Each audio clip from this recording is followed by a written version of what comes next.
자, 여러분 지금까지 뭐 했습니까? 최소 제곱 회귀 문제를 풀고 있는데 요 잔차 제곱항 항에다가 리치 같은 경우에는 람다 곱하기 그 회귀 개수의 인터셉트 빼고 회귀 개수의 그 투놈의 제곱 이렇게 벌점항 더했고요. 레는 RSS에다가 람다 곱하기 L1 놈을 이렇게 더했습니다. 자, 대체 다른 이유가 뭐가 다른 걸까요? 그 다음에 리찌는 그런 성질이 없는데 왜 라쏘는 변수 선택 성질이 있다는 걸까요? 그러고 보니 아까 실습 때 그 회귀 개수들을 확인해 보진 않았군요. 이 벌점항들이 어떤 일을 하고 있는지, 무슨 일이 일어나고 있는지 이번엔 조금 수학적으로 살펴보려고 합니다. 자, 그래서 우리가 지금 아직 풀지 않은 질문이 두 개입니다. 자, 첫 번째, L2 벌점항 말고 왜 L1 벌점항만 정확히 0인 추정 개수를 산출할 수 있는 걸까요?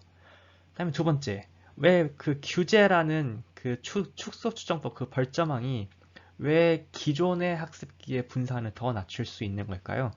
자, 지금 저희는 이거 두 개 질문에 조금 원리 있게 답하는 것이 목표입니다. 자, 그래서 이것부터 한번 살펴볼 필요가 있습니다. 여러분 혹시 그 벌점항이라는 거 있잖아요. RSS 더하기 람다 곱하기 베타 2의 제곱 람다 베타 1. 여러분 이렇게 수식 하나 더해지는 거 혹시 어디서 많이 보신 적 없습니까? 여러분 혹시 라그랑즈 승수법 기억하십니까? 이거 이런 항 어디서 나타납니까?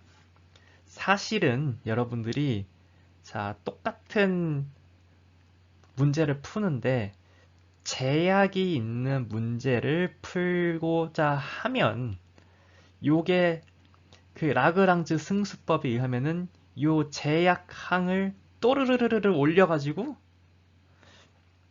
저렇게 벌점이 있는 문제를 푸는 거랑 똑같다. 이런 정리가 있었던 기억을 하시나요? 자, 다른 말로 다시 말하겠습니다. 라쏘나 회귀 능형회계처럼 벌점이 추가된 손실함수에다가 벌점이 추가된 경우입니다. 벌점이 추가됐다는 것은 라그랑즈 승수법에 의하면 즉 그 똑같은 그러니까 벌점이 없는 그 손실함수 최소화 문제를 제한된 영역에서 푸는 거랑 동치입니다. 자, 그래서 여기 영역에 S라는 이렇게 리미트가 걸려 있으면은 자, 이렇게 투놈이 S보다 작거 나갔다라는 리미트가 걸려 있다는 거는 이 S에 대응하는 람다가 존재해가지고 자, 이번에는 그 영역 제한 없이 그 벌점이 있는 최소화 문제를 푸는 거랑 똑같습니다. 자, 다시 너무 중요해서 다시 얘기합니다. 영역이 제한된 최소화 문제는 자, 라그랑즈 승수법에 의하면은 자, 똑같은 문제, 자, 영역 제한은 풀고 똑같은 문제에 벌점이 붙은 문제랑 똑같다는 걸, 그러니까 똑같다는 거는 이 솔루션이 똑같다는 겁니다. 그 최적화가 똑같다는 것을 증명할 수 있습니다. 자, 그 통계 수학 때 배우셨다고 저는 기억을 하고 있습니다. 그래서 라그란즈 승수법을 소개를 합니다.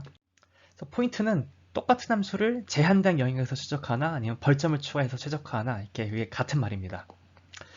자, 그래서 우리가 보통 이렇게 벌점을 붙이면 우리는 페널티를 붙였다 해가지고 penalized loss minimization이라고 하고요.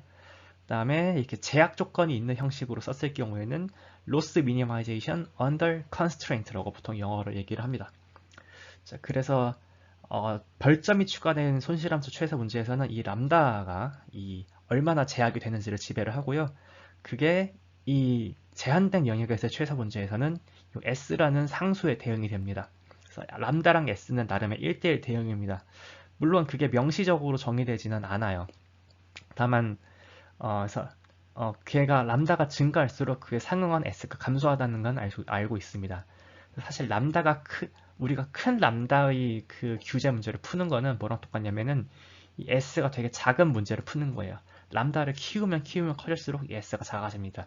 람다가 무한대로 가면은 S는 0이 돼가지고 이, 이 개수가 정확히 0이 되어야 합니다. 자, 반대로 람다를 0으로 죽여버리면은 S는 무한대로 발산하는 거랑 똑같습니다. 그래서 람다가 0으로 죽어버리면은 우리는 그냥 아무런 제약 조건이 없는 잔차 제곱합 최소화 문제를 풀게 되는 것입니다. 자, 그래서 일단 여기 이 슬라이드에서는 이 슬라이드의 포인트는 뭐냐면요. 벌점항에 붙은 손실함수는 제약 조건이 있는 손실함수 최소화 문제랑 똑같다. 이거 하나뿐입니다. 자, 그런데 이 질문 1번, 2번을 해결하는 1번, 2번에 대답하기 위해서는 이 영역에 제한이 있다고 생각을 하는 게 훨씬 설명이 편하거든요. 자, 그래서 1번, 2번 설명을 위해서 어쩔 수 없이 이 라그랑즈 승수법을 이용한 그 제약 조건을 이용한 설명을 좀 갖고 와봤습니다. 자, 그러면은 이제 뭐 할 거냐면요. 이제 요 식의 형태로 1번, 2번 설명해 보겠습니다. 자, 다음 장 보시죠. 자, 첫 번째 질문입니다. 왜 L1 벌점항은 정확히 0인 추정 개수를 산출할까요? 자, 그래서 지금 이 그림은 직관적인 이해를 도모하기 위한 건데요. 자, 지금 P는 2입니다. 자, 그다음에 이렇게 편의상 no intercept라고 가정하죠. 자, 그러니까 제약 베타 제로는 없고요. 베타 1과 베타 2의 그 이게 L1 조건이 베타 1 더하기 베타 2 절대값은 S보다 작거나 같다가 되는 거고, 다음 L2 제약 같은 경우에는 베타 1 제곱 더하기 베타 2 제곱은 S가 작거나 같다는 제약이 걸린 상태가 됩니다. 자, 그 다음에 우리가 지금 최소화하고자 하는 손실함수 어떻게 생긴 거죠? i부터 n까지 갈 때 yi 빼기 xi1 베타 1 빼기 xi2 베타 2 제곱 이렇게 되겠습니다. 뭐의 2차 함수니까? 베타 1, 베타 2의 2차 함수죠. 자, 그래서 이거를 그 좌표 평면상에 도시하면 어떻게 됩니까? 지금 RSS 잔차 제곱합 파트가 마치 이렇게 잔차 제곱합의 등고선을 그리면은 가장 최소점은 물론 그 리스트 스퀘어 솔루션의 자리가 되겠죠. 그래서 걔를 중심으로 이렇게 널리 퍼지면 퍼질수록 점점 더 그 함수값이 올라가는 모양을 하고 있을 겁니다. 자, 지금까지 지금 요 함수 설명했고요. 자, 그런데 리찌랑 라쏘는 어떤 문제를 푼다고 했죠? 이 잔차 제곱합을 최소화하는 문제를 어느 영역에서만 푼다고요? 자, 미리 정한 S에 대해서 이 영역 안에서만 저 함수를 최소화시킬 겁니다. 자, L1 영역, L1 제약 조건. 자, 지금 다이아몬드 모양으로 생겼거든요. 여러분, 그 부등식의 영역 옛날에 고등학교 때 x 더하기 y는 1 이런 거 영역 어떻게 생겼는지 열심히 그리셨었죠? 어떻게 생겼습니까? 다이아몬드로 생겼죠? 꼭지점이 뭡니까? 자, 여기 0,1, 1,0, 자, 0,-1, 자, -0 이런 식으로 생겼습니다. 자, 다시 질문으로 돌아갑시다. 왜 L1 벌점항은 정확히 0인 추정 개수를 산출합니까? 여러분, 영역이 꼭지점이 있는 상황에서 특정 함수의 최소화 문제를 착착 풉니다. 여러분, 최소값 어디서 발생합니까? 보통 꼭지점에서 발생할 가능성이 커지죠? 자, 그래서 L1 제약 쪽 꼭지점이 근데 좌표가 어떻게 생겼습니까? 좌표 특성상 꼭지점은 다 어떤 성분이 제로입니다. 자, 이게 정방 다면체처럼 생겼는데 꼭지점은 어떤 특정 좌표 성분이 제로인 게 많죠. 지금은 P를 2일 때를 예제로 들었지만 여러분이 P가 3일 때, P가 4일 때 그럴 때 똑같이 이 다면체가 어떻게 생기는지를 한번 상상해 보시면은 꼭지점들은 전부 다 좌표 성분이 제로입니다. 자, 그런데 그 꼭지점이 존재하는 다면체에서의 이런 이 등고선 이런 이렇게 예쁘게 생긴 함수 최소화 문제는 보통 그 최소값이 꼭지점에서 발생할 가능성이 크고, 따라서 그 가능성이 만약 일어났다면은 이 솔루션이 어떻게 되는 겁니까? 이 솔루션에 이그젝틀리 제로가 생기게 되는 겁니다. 자, 그러니까 L1 벌점항을 주면은 이그젝틀리 제로 추정 개수가 생길 수밖에 없습니다. 뭐 때문에요? L1 제약 조건이 자, P차원 정방 다면체, 뾰족뾰족한 다면체처럼 생겨가지고 최소값이 꼭지점에서 일어날 가능성이 크기 때문에요. 반대로 살펴봅시다. L2 제약 조건은요. 자, 이 P가 2차원일 때는 자, 베타 1 제곱 더하기 베타 2 제곱은 S보다 작거나 같다가 되죠. 자, 반지름이 루트 s인 9가 되겠어요. 그쵸? 자, 그러면은 9에서의 손실함수 최소화. 자, 뭐 어딘가에 최소값이 있긴 있겠지. 그렇지만 이 최소값이 그 개수가 exactly 이 최소값의 그 베타 1 햇이랑 베타 2 햇이 exactly 제로가 되겠습니까? 안 되겠죠? 자, 그래서 그 이런 9에서 최소화 시키면은 그 최소화 원이 exactly 제로가 된다고 뭐 보장을 할 수가 없습니다. 자, 그래서 결론을 내겠습니다. 정확히 영의 추정 개수가 산출되는 이유는 L1 벌점항에 대응되는 L1 제약 조건의 영역이 뾰족뾰족한 다면체이고 꼭지점은 좌표 성분이 빵이 많은 데이기 때문에 그리고 그 부등식의 영역의 그 최소화는 꼭지점에서 많이 발생하기 때문에 그 최적화 해가 0에 많을 수밖에 없다. 자, 여기게 그 첫 번째 질문에 대한 답입니다. 자, 두 번째 질문입니다. 왜 벌점항은 최소 제곱 학습기의 분산을 낮출 수 있을까요? 자, 좀 일반적으로 씁시다. 왜 규제는 최소 제곱 학습기, 그러니까 기존의 학습기의 분산을 더 낮출 수 있는 걸까요? 자, 다시 한번 이 영역을 이용해서 설명을 시도해 보겠습니다. 자, 리찌 능형회계를 기준으로 한번 설명을 해볼게요. 자, 벌점이 추가된 손실함수 최소화 문제는 자, 라그랑즈 승수법이 하면 뭐랑 같다고요? 탐색 영역이 자, 일부로 제한된 손실함수 최소화 문제와 동일합니다. 그래서 벌점항이 있고 없고의 차이는 우리가 솔루션을 찾을 때 솔루션을 찾는 영역에 자, 동일한 손실함수에서 솔루션을 찾는 영역이 제한되냐 제한되지 않냐의 차이가 됩니다. 그 다음에 그 영역의 제한이 어떻게 되죠? 람다가 커지면 커질수록 자, 벌점이 세지면 세질수록 규제가 세지면 세질수록 S가 작아져요. S가 작아질수록 손실함수 최소화 문제 이 탐색 영역이 작아지죠. 자, 그래서 벌점이 규제가 세지면 세질수록 그 동일한 손실함수 최소화 문제 해를 찾는 영역의 그 절대적인 부피 자체가 줄어들게 됩니다. 자, 그 탐색 영역이 줄어든다는 말은 무슨 말이냐면요. 최적의 학습기를 자, 다른 말로 쓰겠습니다. 학습기를 훈련할 함수 공간이 작아진다는 뜻입니다. 그러니까 학습기를 찾을 영역이 하나 달라져요. 이거 베타 제로랑 베타 하나 찾으면은 이 점 찍힌 거에서 핏 하나 주는 거잖아요. 그러니까 핏을 하나 결정한다는 거는 우리가 베타 제로와 베타를 찾는다는 건데 그 베타를 찾는 영역이 줄어드니까 내가 이 함수를 찾을 영역도 되게 찾을 그 베타의 후보가 자체가 줄어드는 겁니다. 지금 디멘전 자체가 줄어들진 않죠. 그렇지만 영역의 부피가 줄어드는 뜻에서도 함수 공간이 작아진다고 말할 수 있습니다. 자, 그래서 우리는 무엇을 그 주구장창 원리를 학습했습니까?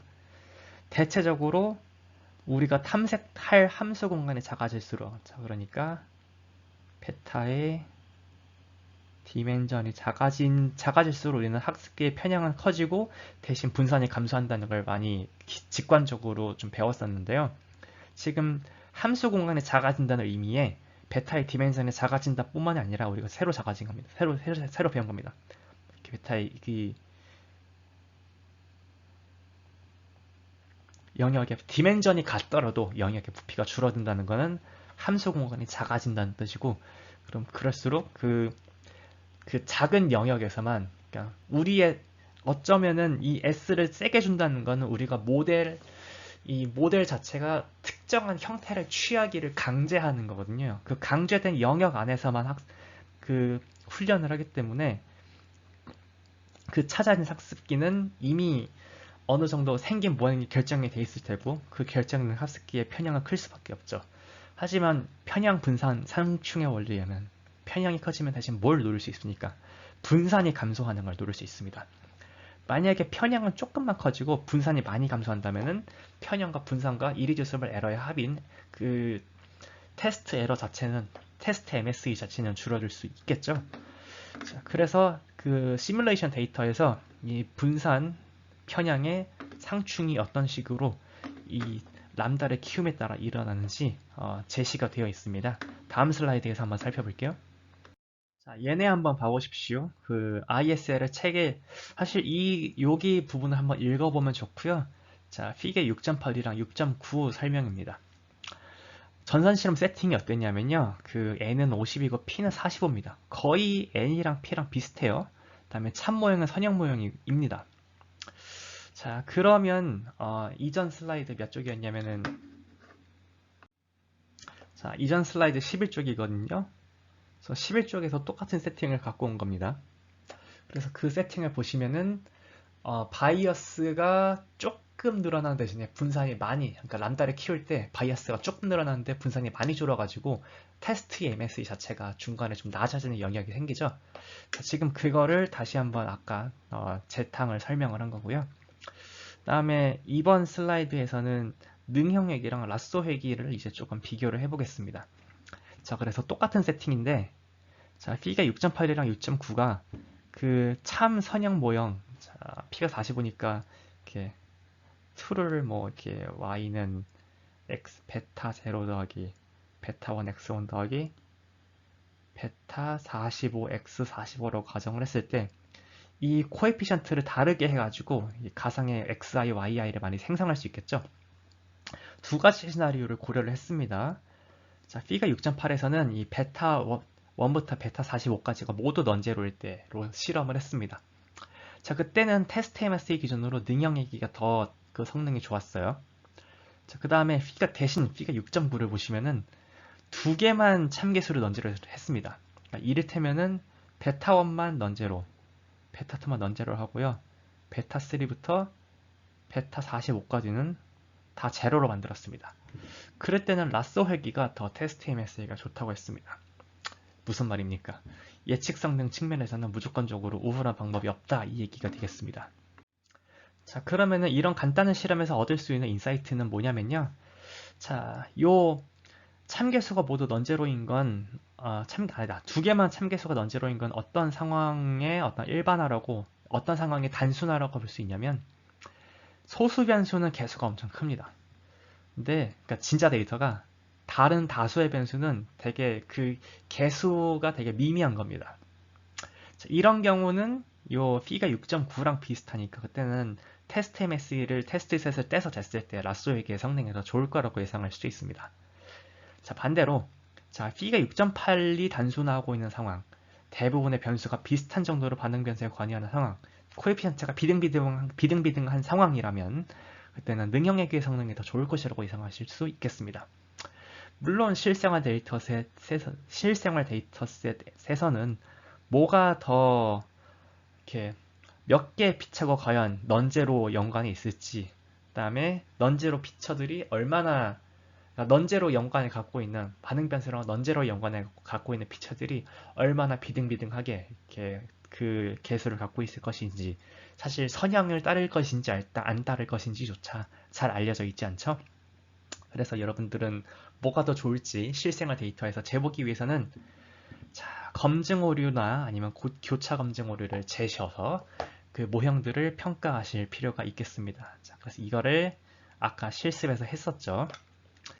자, 그래서 뭐 여러 가지 모형을 배웠지만 다 장단점이 있고 어느 것 하나 도미네이트하는 방법이 있지는 않습니다.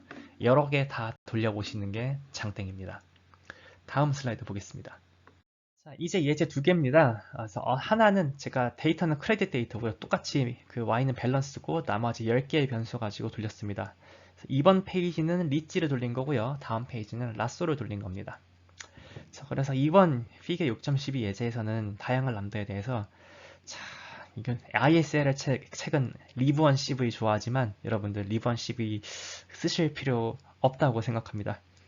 5fold나 10fold CV 할 줄 아시면 그걸로 충분합니다. 자, 잠깐 조금 격가지로 얘기를 하자면은 왜 능형회계에 대해서 리브원 아웃 CV를 했냐면요. 왜냐하면 리버나우 CV가 여러분 기억하십니까? 그냥 최소 제곱 선형에게서는 n번 모두 돌릴 필요 없다고 했죠. 왜냐면은 그 헷 매트릭스 한 번만 전체 데이터에 대해서 한 번만 핏하면은 리브원 아웃 CV의 그 프리딕션 값들을 다 줄 수 있습니다.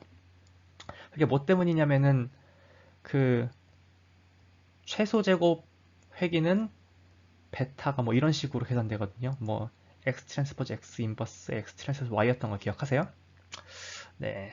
그런데 그래서 아무튼 이 꼴 때문에 리브원 어시브에 되게 간단하게 계산이 돼요. 뭐야, 최소 제곱 회귀에서만.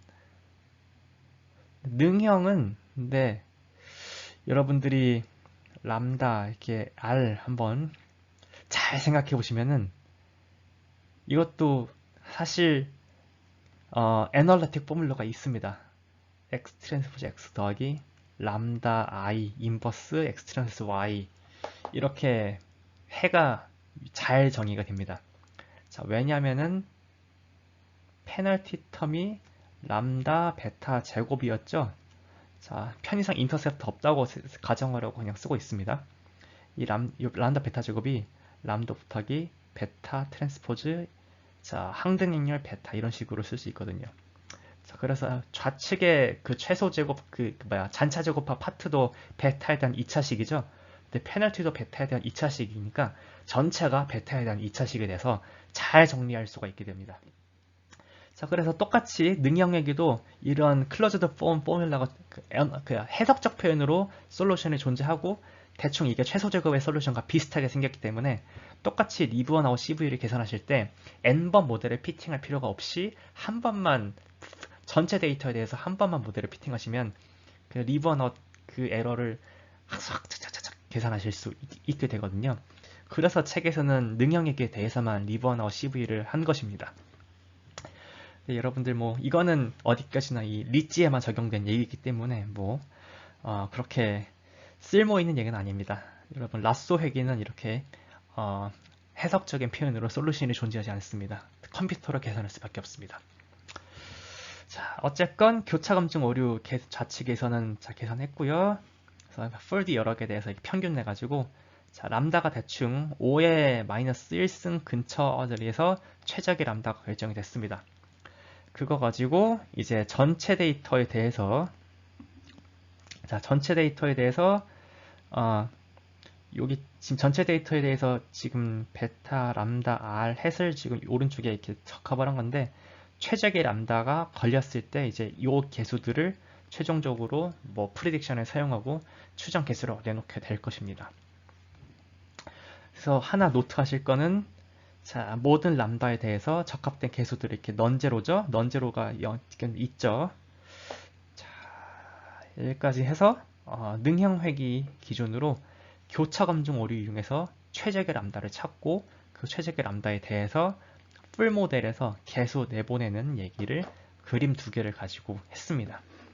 자, 여러분들 뭐 코드로 한번 해봤으니까 대충 어떻게 한 것이다 감이 오시죠? 자, 다음 페이지에서는 라쏘 한번 보겠습니다. 자, 이번에는 라쏘 회계입니다. 다양한 람다에 대해서 이번에는 텐폴드 CV 했습니다. 에러 CV 하려면은 진짜로 n번 모델에 피팅해야 되거든요. 좀 계산이 많이 걸리겠죠? 자, 그래서 람다를 달리면 람다를 다양한 람다에 대해서 아까는 여기가 람다였는데 이제는 그 슈링키지한 정도를 지금 X축으로 썼네요. 그래서 아무튼 람다를 달리하면서 자, 텐폴드 CV의 그 에러를 딱 계산을 해봤습니다. 그랬더니 자, 대충 이 정도의 자, 슈링키지가 한 0.1과 0.2 정도 됐을 때가 최적의 람다였겠죠? 그러니까 실제로 대응되는 람다 값이 뭐 이렇게 실습하셨던 것처럼 45.xx 뭐 이런 식으로 있을 겁니다. 자, 그래서 45.xx 그 람다에 대해서